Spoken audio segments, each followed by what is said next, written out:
Pourquoi est-ce que l'opposition serait en train de préparer des troubles? Aïe, quand on te dit Tchoko, Gbagbo sera candidat là, on va utiliser tous les moyens à notre disposition là, mais c'est les troubles que les gens préparent. L'opposition demande juste à aller au dialogue. Oh, tu n'es pas un enfant. Il compte sur Bichard, comme on appelle ça, Soro Guillaume, qui va alerter les gens des pays de l'AES qui vont financer une rébellion au Côte d'Ivoire pour faire un coup d'État. Oui, vous faites comme si vous ne voyez pas. C'est flagrant ce que vous dites. Quel flagrant ce que je dis? Moi je dis. Et c'est ce qui est. Oui, parce qu'en Côte d'Ivoire, il y a l'or, il y a le port et il y a nos terres qui sont indispensables pour les pays de l'AES. S'il faut mettre 70 milliards pour réaliser un coup, pour enlever le vieux Alassane Ouattara qu'ils appellent la base de tous nos malheurs, pour installer quelqu'un qui sera proche de nous, est-ce que le président Blaise Compaoré n'avait pas ce plan avec le président Laurent Gbagbo? Où il le payait, il le finançait en disant que si tu prends le pouvoir, donne-nous des facilités au niveau du port. Et c'est quand le contrat n'a pas été exécuté qu'il acceptait une rébellion au niveau du Burkina. Disons-nous la vérité, c'est ce qui est vrai. Ah oui, ça c'est ce qui est vrai. Donc eux, ils sont convaincus que Soro Guillaume va faire un coup d'État et puis ils vont prendre le pouvoir. Donc c'est dans ça, c'est dans ce schéma-là, ils sont actuellement. Les opposants sont dans ce schéma-là. Ils comptent sur sa foi et dure. Mais ça ne prendra pas, il y a trop de caméras en Côte d'Ivoire. Vous faites des révélations qui font froid dans le dos, hein, tout de même. Faites très attention. La Côte d'Ivoire est en danger. Quand vous avez des personnes qui sont à nos frontières et qui disent « Nous devons prendre la Côte d'Ivoire jusqu'à Bouaké », ils ne plaisantent pas. Salut à tous et bienvenue sur la chaîne. Aujourd'hui, on parle d'un sujet brûlant en Côte d'Ivoire. Camille Makosso aurait accusé Laurent Gbagbo de vouloir préparer un coup d'État. La raison? Gbagbo ne figure pas sur la liste électorale pour 2025. La situation explosive à quelques mois de la présidentielle. Gbagbo, ex-président, a été radié à cause de ses condamnations judiciaires. Pourtant, il dénonce une injustice et parle de provocations politiques. Dans un récent discours, il a promis de ne pas rester silencieux. Il accuse Ouattara de vouloir briguer un 4 mandat et appelle ses partisans à se mobiliser. Mais a-t-il réellement un projet de coup d'État? Aucune preuve, aucune source fiable ne confirme ces accusations, à part Camille Makosso qui a peut-être ses preuves. Une chose est sûre, le climat politique est tendu, entre exclusion électorale et tension dans les discours. La présidentielle ivoirienne de 2025 s'annonce mouvementée. Gbagbo va-t-il trouver un moyen de revenir dans la course? Ou va-t-il continuer la lutte dans la rue? Abonnez-vous pour suivre tous les processus électoraux de la Côte d'Ivoire jusqu'à ce qu'il y aura un nouveau président de la République. Suivez notre chaîne, partagez nos publications et vous ne serez jamais déçus. Merci beaucoup. Il faut 7 ans. Non, bon, après ça, ce sont les prédispositions, ce sont les dispositions de la Constitution. Quand je serai président, je vais changer cette disposition. Le mandat d'un chef d'État sera de 7 ans. Parce qu'il faut 14 ans pour bien travailler. Et tu dois être de père et de mère ivoirien. Point. Parfait. Partant du postulat selon lequel le président... Et dès que je suis élu président, mon premier décret, tous les Woubi, 5 ans d'emprisonnement ferme. Et vous, parlant des Woubi, ça fait qu'on a sauté vos pages TikTok et Oui. vous parlez encore d'eux. Mais j'ai dit quand il serait président, est-ce qu'il parle d'eux? Mon frère, là on est sur ta page, non? De toute façon, sur la chaîne YouTube ActuPeople.net, rien n'est censuré. Tout à fait. En tout cas, par rapport aux Woubi et autres. Mais partons du postulat selon lequel le président Alassane Ouattara devrait éventuellement, on va dire, se présenter pour un cadre mandat, comme c'est dit, parce que tout à l'heure vous l'avez dit. Mais est-ce que, selon vous, on ne devrait pas pouvoir quand même ouvrir le jeu politique à tous les autres acteurs qui sont éliminés actuellement? Si ça ne tenait qu'à moi seul? Oui et non. Oui, parce qu'on allait voir un bon jeu démocratique, mais quand ils sont toujours là, il y a toujours des morts. Donc, voilà. Et quand ils sont tous là, il y a toujours des morts. Donc, à Maniana, il n'y a pas pitié dedans. Donc vous pensez qu'il faut laisser... Non, on ne fait jamais, en politique, on ne fait jamais la passe à ses adversaires. Ça va apprendre à Gbagbo, on va être candidat. Ça va l'apprendre. Oui, ça va bien l'apprendre. Tant en politique, depuis qu'on fait la passe à l'adversaire, Alassane Ouattara sera candidat et je vais le battre. Voilà où ça l'a mené. Tant que tu as la possibilité, mon frère, il n'y a pas pitié dedans. C'est pas une sorte de dictature, ça? C'est quelle dictature? On appelle ça le pouvoir. Ne soyons pas hypocrites. Hein? Que le président Ouattara n'est qu'à bien mettre les choses et puis maintenant, en 2030, voilà, Parce que même ces histoires de parrainage, moi je ne suis pas d'accord. Hein.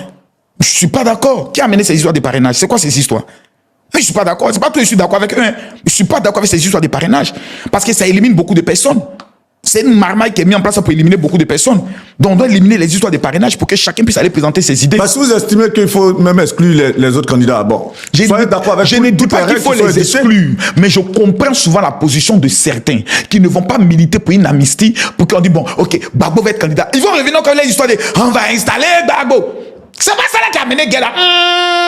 Tu vois, donc il y a beaucoup de choses qui rentrent en ligne de compte. Prenons même une erreur dans laquelle moi je ne suis pas d'accord. Gbagbo a été gracié. Pourquoi pas Blé Goudé? Katina, pourquoi pas Blé Goudé? Madame Gbagbo, pourquoi pas Blé Goudé? C'est souvent je regarde les gens de ce régime qui sont au pouvoir, puis je leur pose la question, pourquoi vous êtes méchants comme ça envers certaines personnes? Blé Goudé vous a fait quoi? Vous êtes rancunier? Blé Goudé a fait quoi? Parlons vrai, parlons franc. Le seul homme politique qui parle de paix jusqu'aujourd'hui, c'est Blé Goudé. Ses comptes sont bloqués. Il est toujours condamné à 20 ans. Son parti politique n'est pas reconnu. Et ceux qui sont en train de préparer les troupes à l'ordre public, vous les avez amnistiés, vous avez débloqué leur compte. Donc finalement, le RHDP, mais c'est quel parti? Mais le pouvoir qui en place. En quoi est-ce que l'opposition serait en train de préparer des troubles? Aïe, quand on te dit Tchoko, Gbagbo sera candidat là, on va utiliser tous les moyens à notre disposition là. Mais c'est les troubles que les gens préparent. L'opposition demande juste à aller au dialogue. Oh, tu n'es pas un enfant. Il compte sur Charles, comme on appelle ça, Soro Guillaume, qui va alerter les gens des pays de l'AES qui vont financer une rébellion au Côte d'Ivoire pour faire un coup d'État. Oui, vous faites comme si vous ne voyez pas. C'est flagrant ce que vous dites. Quel flagrant ce que je dis? Moi je dis, et c'est ce qui est. Oui, parce qu'en Côte d'Ivoire, il y a l'or, il y a le port et il y a nos terres qui sont indispensables pour les pays de l'AES. S'il faut mettre 70 milliards pour réaliser un coup pour enlever le vieux Alassane Ouattara qu'ils appellent la base de tous nos malheurs, pour installer quelqu'un qui sera proche de nous, est-ce que le président Blaise Compaoré n'avait pas ce plan avec le président Laurent Gbagbo? Où il le payait, il le finançait en disant que si tu prends le pouvoir, donne-nous des facilités au niveau du port. Et c'est quand le contrat n'a pas été exécuté qu'il acceptait une rébellion au niveau du Burkina. Disons-nous la vérité, c'est ce qui est vrai.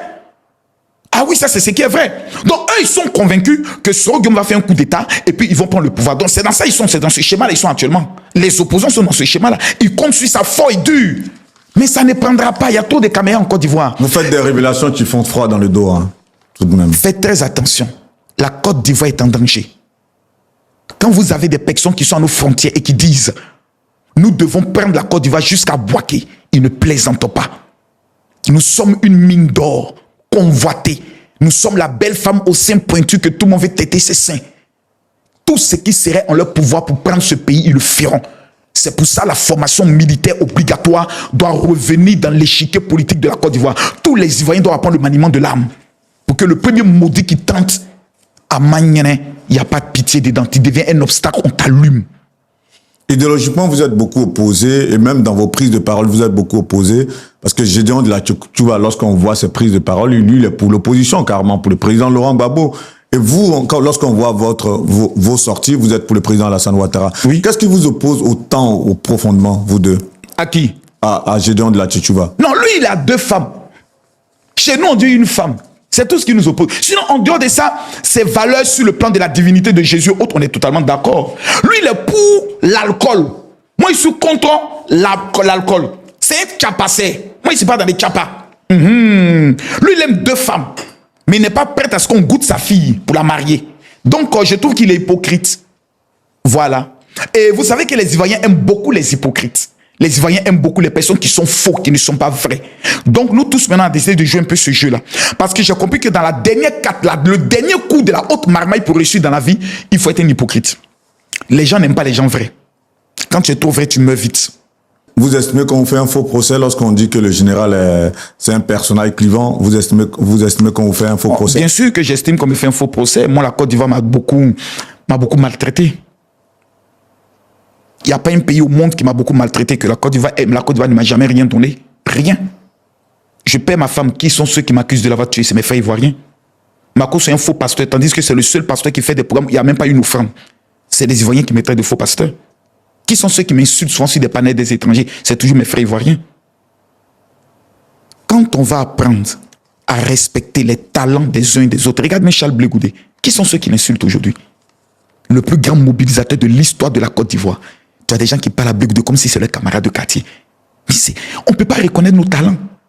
Drogba, qui sont ceux qui le ridiculisent souvent? C'est les Ivoiriens. Tant de ridiculiser Samuel Eto'o au niveau du Cameroun, dans les rues, ils vont te taper normalement. Nous devons apprendre à valoriser nos talents. C'est très important. Qui sont ceux qui ridiculisent souvent Assalfo? Est-ce qu'Assalfo, c'est camarade de quartier de quelqu'un? Qui sont ceux qui ridiculisent Alpha Blondy aujourd'hui? Ce n'est pas le camarade de quartier de quelqu'un. On n'apprend pas à valoriser nos icônes. On apprend à les humilier. Avec oh, lui, c'est qui? On s'en fout. Non. On doit revenir à l'éducation. Est-ce que ces personnes qui ont ces comportements avec ces icônes que vous avez citées, est-ce que ces personnes le font à tort? Ils le font à tort. Mais ces personnes ont certaines raisons. Ils n'ont aucune raison. L'Ivoirien est né avec un esprit d'impolitesse. On est impoli. C'est dans le sang. On est né avec ça. Moi, je vais vous prendre deux personnalités publiques dont vous avez parlé. Allez-y. Didier Drogba, par exemple, ceux qui lui font des procès, par exemple, estiment qu'il n'est pas proche, par exemple, de la gestion du football en Côte d'Ivoire. Il n'est pas proche. Il a été candidat. Vous ne l'avez pas donné. Vous voulez qu'il soit proche comment? Mais il ne gère pas une équipe en première division, par exemple. Cette équipe où Samuel Eto'o est président de la fédération au Cameroun, il gère quel club? Aucun club. Non, je dis ceux qui lui reprochent ça, voilà des arguments qui sont bien avant. Donc, ce n'est pas des arguments. C'est la sorcellerie, c'est la méchanceté. Oui, il faut que ce soit dit. Toutes ces personnes qui font qui ont ces positions, ce sont des positions. C'est parce que ce sont des mendiants. Comme ils n'ont pas pu mendier avec lui, il est méchant, c'est tout. On prend une seconde personnalité politique. Pour certains, pour Alpha Blondy aujourd'hui, il a fait beaucoup de chansons où il a dénoncé, par exemple, la dictature en Afrique. Aujourd'hui, on voit une situation très complexe en Côte d'Ivoire où il garde le silence, par exemple. Certaines personnes lui reprochent ça. Donc, Alpha Blondy constate qu'on est en train de vivre un bonheur. Et on lui dit de venir chanter comme si c'est un malheur. Il ne chantera pas. Parce qu'il constate que c'est un bonheur. Parce qu'il a voyagé dans le monde entier. Il voit que notre pays est en train d'atteindre un certain niveau. Mais dans certaines de ses chansons, par exemple, il dénonce les troisième, les quatrième mandats. Et il le dit même. Dans la chanson, il dit premier mandat, deuxième mandat, troisième mandat, c'est une république bananière. Et cela, tout ça, ça va engendrer la guerre civile. Lorsqu'on voit aujourd'hui, par exemple, depuis 15 ans, un parti qui gère un pays et qui, malheureusement, comme je l'ai dit dans d'autres interviews, et que très souvent, on voit que dans la gestion de la chose publique, cela profite à des clans. Est-ce qu'on n'est pas en train d'aller dans ce genre de dynamique? Non. Et aujourd'hui, lorsque ces choses qu'il a dénoncées dans les chansons, certaines personnes voient ça et qu'ils voient qui c'était. Est-ce que ces personnes, quelque part, n'ont pas des arguments à faire prévaloir? Non, la plupart des régimes que Alpha Blondy dénonçait étaient des régimes fainéants qui ne travaillaient pas. Ok. Là, il constate qu'on a face à un régime qui bosse, qui travaille et qui développe le pays. C'est pas un régime où on s'en va tant et puis on te donne des valises d'argent. Le président Alassane Ouattara, on n'a jamais entendu son nom dans un scandale sexuel. Jamais. On n'a jamais entendu que le président Ouattara j'ai une petite go ici, jamais. C'est un monsieur qui se lève à 4 h du matin, qui travaille pour le pays. C'est un monsieur qui était au FMI. Son salaire était plus supérieur que celui de Bill Clinton, mais qui a décidé de tout abandonner pour le pays. Un tel monument, on doit lui déballer le tapis rouge pour dire papa ado. Toute la nation tout entière te dit merci à vie. Nous, notre génération surtout, on doit lui dire ça. On a combien d'universités maintenant? Je crois près de 8 universités.